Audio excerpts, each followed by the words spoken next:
আন্তর্জাতিক যোগ দিবস উপলক্ষে সাব্রুমের ভারত বাংলা মৈত্রী সেতু এবং স্থানীয় বিওপিতে বিশেষ যোগ চর্চা কর্মসূচির আয়োজন করে 114 ব্যাটালিয়ন বিএসএফ এর এফ কোম্পানি। সীমান্ত এলাকায় এই গুরুত্বপূর্ণ স্থানে বিএসএফ জওয়ানরা অত্যন্ত উৎসাহের সঙ্গে বিভিন্ন যোগাসন ও প্রাণায়াম অনুশীলন করেন।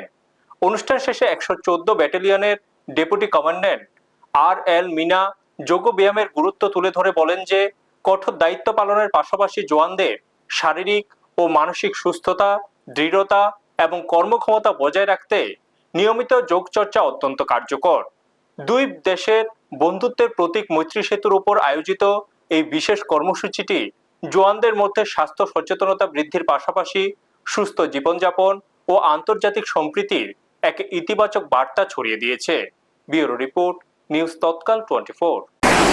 थोड़ा हल्का वॉक हो सकता है, तो 5 मिनट योगा करने के बाद में फिर आप वॉक कर सकते हैं। तो ये आपको आगे लॉन्ग टर्म में आपको शरीर को बहुत अच्छा रखेगा। कई आदमियों की ये सोच होती है कि 2 दिन के बाद ही फर्क नजर आएगा, तो ऐसा नहीं है। इसको कंटिन्यूस अगर रखते हैं तो उससे आपका फैट बर्न होगा, आपकी बॉडी जो है बिल्कुल स्लिम रहेगी, आपको हार्ट वगैरह की प्रॉब्लम नहीं होगी।